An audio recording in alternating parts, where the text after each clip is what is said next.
Olá, no Judiciário em Evidência de hoje, vamos falar sobre os preparativos para as eleições de 2018. Veja também, TJCE divulga resultados de esforço para julgar réus envolvidos em vários processos. Poder Judiciário instala vara única da comarca de Ocara. E conheça a trajetória do governador Camilo Santana, um dos 4 agraciados com a medalha Clóvis Bevilacqua.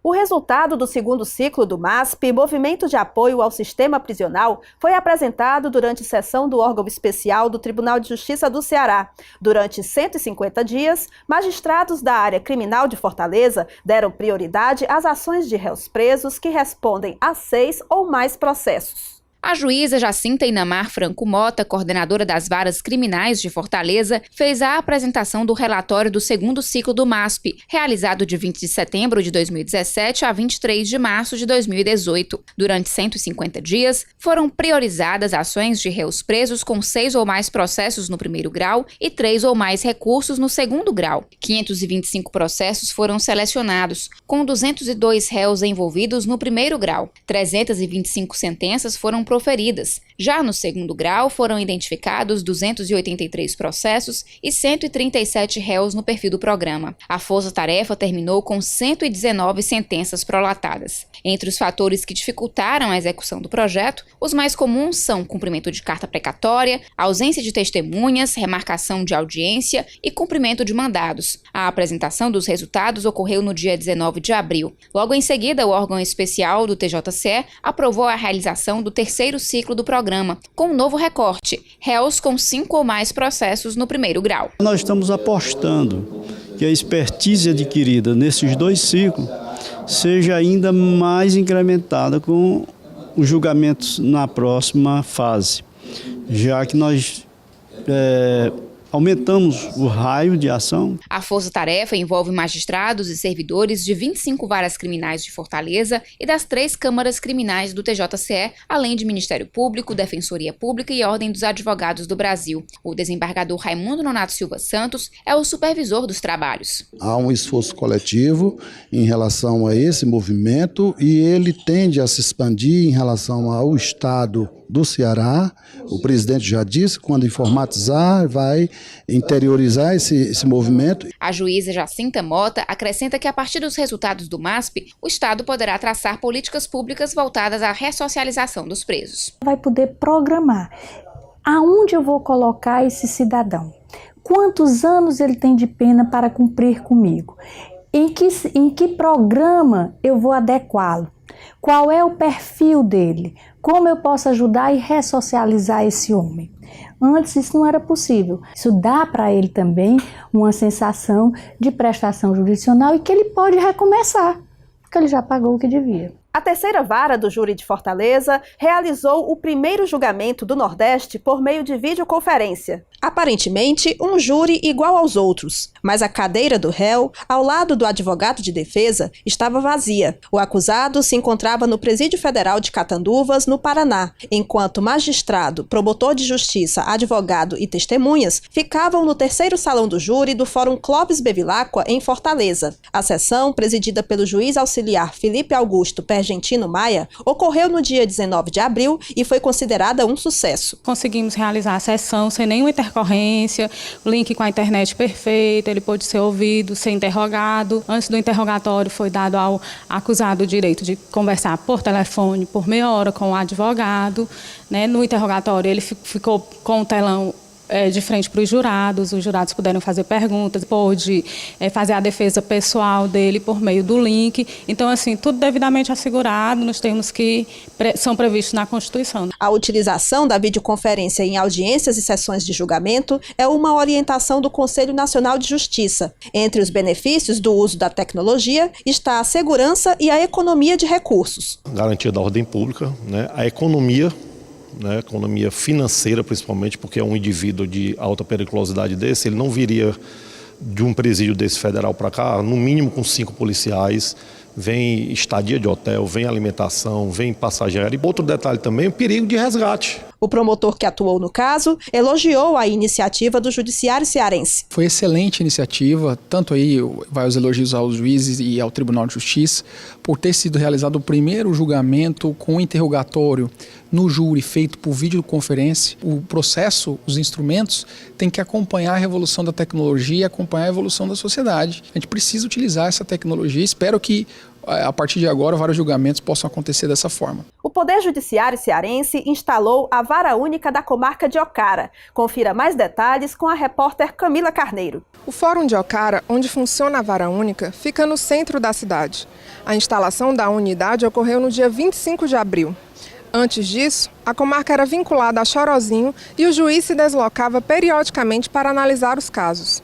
Agora, Ocara conta com magistrado e estrutura de pessoal para dar andamento às mais de 2.500 ações que tramitam aqui. A mudança foi possível a partir da nova organização judiciária do Estado. O critério foi o critério técnico, objetivo. Envolvia basicamente o número de processos e a população. E esses dois critérios somados deu a condição de se elevar a comarca vinculada à comarca autônoma da cidade de Ocara, para que providencie esses atos processuais com mais brevidade e se preste um serviço mais ágil à população. O aumento de varas contempla outras regiões do estado. Horizonte, Canindé, Itaitinga, Acaraú, Beberibe, São Gonçalo do Amarante e Caucaia vão ganhar uma nova unidade cada até 30 de junho. Já de 1º de julho a 19 de dezembro, serão contempladas Iguatu, Russas, Viçosa do Ceará, Trairi e Icó, com uma nova vara em cada comarca, além de Juazeiro do Norte, Sobral e Maracanaú, que serão contempladas com 2 novas varas cada. Na próxima edição do Judiciário em Evidência, você confere a cobertura completa da instalação da Vara Única de Ocara. Voltamos ao estúdio. No próximo bloco, a gente fala sobre os preparativos para as eleições 2018. Até já! Este ano, os eleitores têm a missão de votar para presidente, governador, deputado federal e estadual, além de 2 senadores. Mas para exercer a democracia, eles precisam estar em dia com a Justiça Eleitoral. Quem vai nos dar detalhes sobre os prazos e preparativos para o pleito é a desembargadora Maria Nailde Pinheiro Nogueira, presidente do Tribunal Regional Eleitoral do Ceará. Seja bem-vinda. Obrigada, Karine. Desembargadora, até o momento, quantos eleitores estão aptos a votar no Ceará e qual o prazo para regularizar a situação eleitoral? Cerca de 6.300.000 eleitores. Nós temos até o dia 9 de maio para que o eleitor possa regularizar a sua situação e poder votar nas eleições de 2018. Eu tenho que esclarecer aqui, Karine, é que o eleitor de Fortaleza não há necessidade que ele compareça a qualquer posto de atendimento, nem ao Paulo Sarazate, prédio escolhido para o fechamento do cadastro eleitoral, porque nós ainda não estamos passando por uma revisão do eleitorado.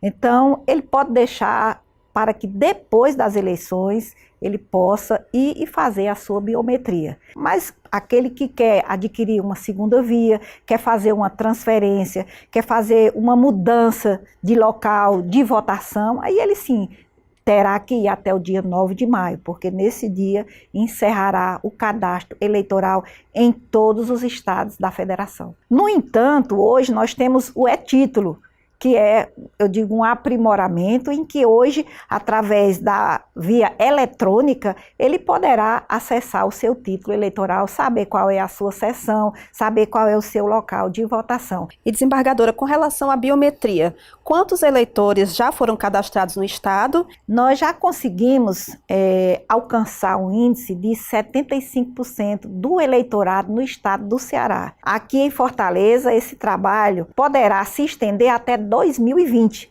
porque Fortaleza irá entrar num ciclo de revisão a partir do próximo ano. E haverá alguma mudança nas regras das eleições deste ano em relação às últimas eleições realizadas em 2016? Esse ano nós temos várias inovações para a campanha eleitoral, porque as redes sociais elas serão muito bem exploradas. tendo como ferramenta uma vaquinha virtual, em que a pessoa física poderá fazer a sua doação ao partido político, ao candidato da sua preferência. Nós temos também essa questão das fake news, que está muito em evidência, nós estamos trabalhando muito isso, porque nós temos que dotarmos o TRE de um suporte capaz de darmos uma solução àquela pessoa que está denunciando ao Tribunal Regional Eleitoral uma notícia falsa. Então, nós já estamos mantendo contato com a Polícia Federal, com o comandante da Polícia Militar e, inclusive, com o próprio Facebook, o Google, para que a gente possa elaborar um plano de ação e aí sim termos uma estrutura capaz de trabalhar junto com essas notícias falsas, que é uma preocupação hoje para todos nós. Temos também a proibição este ano de propaganda eleitoral em muros, a diminuição do prazo da propaganda eleitoral para o segundo turno. Então, tudo isso foram adequações que o TSE fez para essas eleições. Com relação aos candidatos, qual o prazo de inscrição? Nós temos o início das convenções em julho. E logo em seguida, após as convenções, escolhidos os candidatos, eles começam a requerer no Tribunal Regional Eleitoral esse pedido de registro de candidatura até às 19 horas do dia 15 de agosto, agora de 2018. Qual a previsão de inauguração da nova sede do TRE? A previsão é de que no ano de 2020, aquela nova sede que fica localizada no bairro Luciano Cavalcante possa ser inaugurada. Essa construção dessa nova sede, ela vem sendo acompanhada por vários gestores, os meus antecessores, cada qual deu a sua parcela de contribuição e eu venho acompanhando agora já na parte do acabamento. Tenho visitado juntamente com os membros da corte, com os servidores que estão satisfeitos com aquela nova sede, um ambiente físico bem maior, uma estrutura bem moderna. No discurso de posse, a senhora ressaltou a importância do trabalho dos servidores. Que atividades já foram desenvolvidas voltadas à valorização dos servidores? Desde que ingressei na magistratura, Karine, sempre eu gostei de trabalhar o lado humanitário daquela minha equipe. E não foi diferente o que estou fazendo no TRE. Ao chegar naquela instituição, observei um expressivo número de afastamento de servidores em razão de licença médica. E ali chamei o secretário de gestão de pessoas e começamos a tratar de assuntos relacionados a como trazer de volta esse servidor. E nós temos oportunizado a que vários servidores, tanto aqui da sede como do interior, assistam palestras. Nós temos hoje uma sexta-feira cultural, fazendo com que haja confraternização, haja uma aproximação maior desses servidores. E isso nós já estamos recebendo resultados. Mas eu quero deixar aqui também claro de que este trabalho, nós temos recebido a ajuda grande do sindicato SINGE, que tem à frente a doutora Eliette Maia, para tratar de assuntos como obesidade, hipertensão, diabético. Então tem sido assim muito bem acolhido pelos servidores e eu estou muito satisfeita. Tivemos também recentemente um concurso de remoção em que vários servidores vieram do interior para a capital. Estamos agora no trabalho, um concurso de redistribuição. Então, tudo isso tem sido bom para o servidor, tem sido motivo para que ele volte a trabalhar com a sua vida saudável. O TRE está preparado para as próximas eleições? Sem dúvida, Karine, o planejamento já está sendo executado. Quero deixar a mensagem aqui, é que no dia da grande festa cívica, primeiro turno 7 de outubro, o segundo turno 28 de outubro, os eleitores dirijam-se às suas sessões eleitorais para que ali possam depositar o seu voto livre e consciente. Eu conversei com a desembargadora Dailde Pinheiro Nogueira, presidente do Tribunal Regional Eleitoral do Ceará. Muito obrigada pela entrevista. Eu é que agradeço, Karine, a oportunidade. O Judiciário em Evidência faz um breve intervalo e daqui a pouco traz reportagem sobre homenagem da Corregedoria-Geral da Justiça a juízes do Estado. E você vai conhecer o 4º agraciado com a medalha Clóvis Bevilacqua. A Escola Superior da Magistratura do Ceará deu início ao projeto SMEC Arte. A iniciativa é voltada ao aprimoramento cultural e humanístico dos integrantes do Judiciário Estadual. O projeto teve início em 20 de abril com a palestra do professor Francisco Humberto Cunha Filho, doutor em Direito pela Universidade Federal de Pernambuco. Ele abordou o tema Trilogia Tebana, Encontros e Desencontros entre Justiça e Direito. O palestrante recorreu a Sócrates, Platão e outros filósofos gregos para falar sobre a diferença entre direito e justiça. Há uma grande probabilidade de haver mais desencontros entre direito e justiça se você tiver uma formação apenas técnica. Se você se assenhorear das formações humanísticas, se entender as origens, se entender os processos, tiver acesso a eles, o seu nível de informação e de criticidade se eleva muito fortemente, o que pode redundar, creio eu, não apenas numa prestação jurisdicional melhor, mas também na própria convivência humana. As palestras, abertas ao público, também são transmitidas ao vivo pelo Facebook e ficam disponíveis no canal da SMEC no YouTube. Inicialmente, as discussões vão envolver o campo da literatura, mas a ideia é ampliar para o cinema e outras formas de arte. Nós teremos nessa participação também do projeto SMEC Arte, 2 outras palestras também já agendadas. No próximo dia 11 de maio nós receberemos aqui o juiz de direito Flávio Moraes, que fará para nós a palestra Ética na obra do Tolkien, e é bem conhecido pela trilogia do Senhor dos Anéis e o Hobbit, e lançará também nessa ocasião o romance jurídico A Sombra do Laço. E no dia 15 de junho teremos aqui o título, a palestra Messianismo Político, dessa feita o convidado é o juiz de direito Antônio Carlos Klein. Na ocasião, também houve exposição de artesanato produzido por moradoras da comunidade do Dendê, nos arredores da SMEC. A Corregedoria-Geral da Justiça do Ceará homenageou 23 magistrados que se destacaram em 2017 nos critérios de produtividade e presteza. Dos 23 magistrados homenageados, 13 receberam a medalha do mérito jurisdicional desembargador Carlos Facundo, pelos dados estatísticos da unidade em que atuam, pelas condutas e hábitos de acordo com os preceitos do Código de Ética da Magistratura, além de habilidades, competências e conhecimentos indispensáveis para o desempenho do cargo. A juíza Elga Medved, titular do 22º Juizado Especial Cível de Fortaleza, falou em nome dos agraciados. É um momento extremamente importante para todos os colegas, juízes e funcionários, né? E eu digo que cada juiz ele recebe também em nome dos seus funcionários, porque nada se consegue sozinha. E a Corregedoria está de parabéns por esse incentivo que a magistratura precisa. 4 juízes substitutos receberam o certificado de menção honrosa diante da notoriedade dos trabalhos desenvolvidos à frente das unidades judiciárias. Evidentemente que não se trabalha ou não se pode trabalhar pensando em receber qualquer tipo de prêmio, né? Nosso prêmio tem que ser o próprio trabalho, tem que ser o atendimento ao jurisdicional da melhor forma possível. Mas é sempre bom ver o trabalho reconhecido.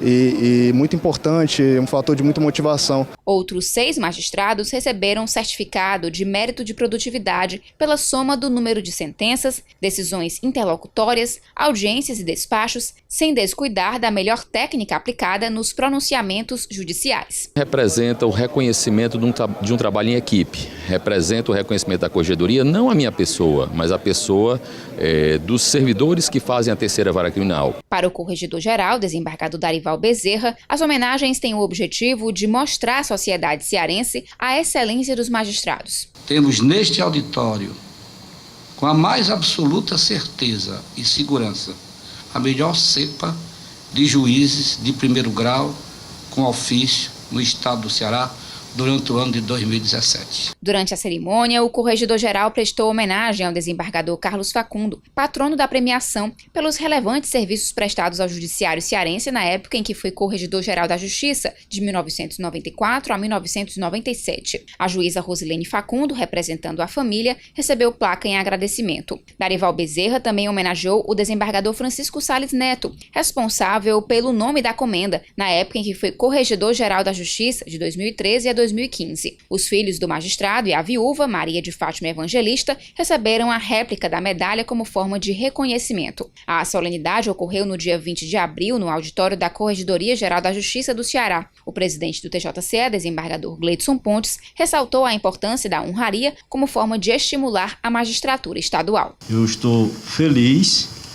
por tudo que nós estamos vivenciando no Judiciário e parabenizo, para finalizar, a Corregedoria com essa ideia maravilhosa de trazer aqui os magistrados e seus familiares para essa homenagem justa e merecida. O governador Camilo Santana é um dos homenageados de 2018 com a Medalha do Mérito Judiciário Clóvis Bevilacqua. A comenda, criada em 1996, é entregue a cada 2 anos a personalidades que contribuíram com o trabalho da Justiça cearense.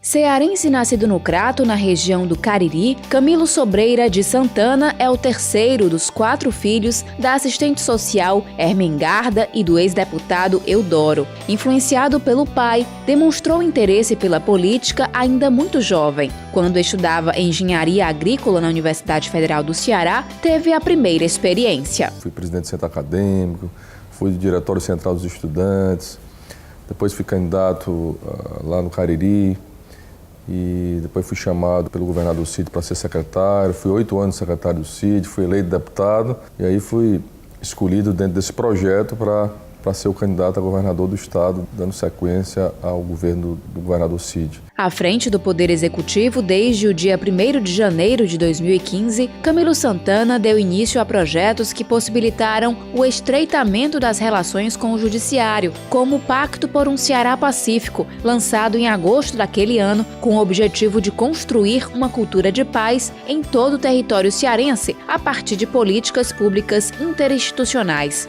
Os projetos tiveram início na gestão da desembargadora Iracema Vale e seguiram na administração do desembargador Gleidson Pontes, presidente do Tribunal de Justiça do Ceará. Nenhum governante governa sem participação, sem construção coletiva. E o grande desafio hoje do Brasil, e não é diferente do Ceará, é enfrentar o problema da violência. Nós construímos desde o início do governo um pacto, na construção de um Ceará pacífico, e que reúne os poderes, reúne as instituições públicas, privadas, organizações sociais. E temos tido com o Poder Judiciário uma relação muito propositiva. A mais importante delas, ultimamente, é o tempo de justiça, que foi uma pactuação feita com a participação da Polícia do Estado do Ceará, do Ministério Público e do Poder Judiciário, que coordena isso, que é garantir que os processos de homicídios ocorridos no Ceará sejam julgados de forma mais rápida. E o tempo de justiça tem apresentado bons resultados. De 2015 para 2017, o período médio para a conclusão de processos de homicídio com autoria esclarecida foi reduzido de 610 para 330 dias. A atuação política do governador tem refletido diretamente no trabalho da Justiça e foi uma das motivações para a escolha dele como um dos agraciados deste ano com a medalha Clóvis Bevilacqua, maior honraria do judiciário cearense. O secretário-chefe de gabinete, Elcio Batista, destacou a integração entre os poderes como um marco da administração de Camilo Santana, fundamental para que conquistasse esse reconhecimento. Aqui no estado do Ceará, eu acho que de forma inovadora, o governador articulou para que esses poderes pudessem trabalhar de forma integrada.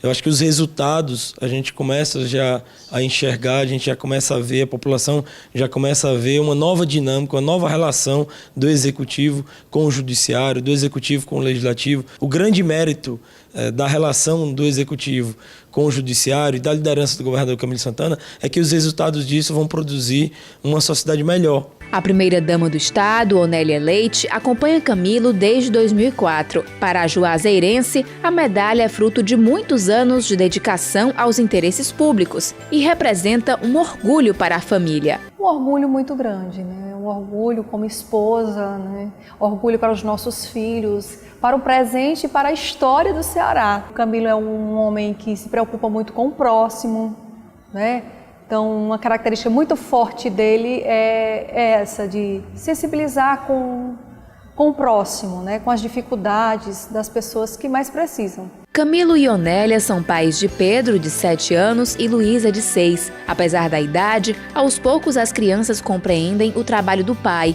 e sabem aproveitar cada instante passado ao lado dele. Eu amo muito ele. Ele é o pai que é o melhor pai que eu já vi no mundo. Ele só quer melhorar o Ceará. As pessoas mais pobres, com certeza. As pessoas assim, já têm o que quer. Só que as pessoas pobres não têm o que quer. Eles ajudam todas as pessoas pobres. Eu amo muito e muito e muito e muito o papai. Do fundo do coração. E também eu quero mandar muitos beijos e muitas flores e muitos corações. E eu também quero dizer a ele que eu queria ficar o tempo todo perto dele, o tempo inteiro. Prestes a completar 50 anos, Camilo Santana acredita que ser agraciado com a medalha Clóvis Bevilacqua aumenta a responsabilidade à frente do governo do estado. Me sinto muito honrado, me estimula e aumenta ainda mais a minha responsabilidade de contribuir com o meu estado e estreitar essa relação do Poder Executivo com o Poder Judiciário. A solenidade de entrega da Medalha do Mérito Judiciário Clóvis Bevilacqua será no dia 11 de maio, às 4 horas da tarde, no TJCE. Além do governador Camilo Santana, serão homenageados o servidor José Ferreira dos Santos, a irmã Maria da Conceição Dias de Albuquerque, do Lar Amigos de Jesus, e o jornalista e historiador Miguel Ângelo de Azevedo, o Nirês. O Judiciário em Evidência fica por aqui. Confira outras notícias em tjce.jus.br. Acesse também nossas redes sociais. Muito obrigada pela companhia e até a próxima!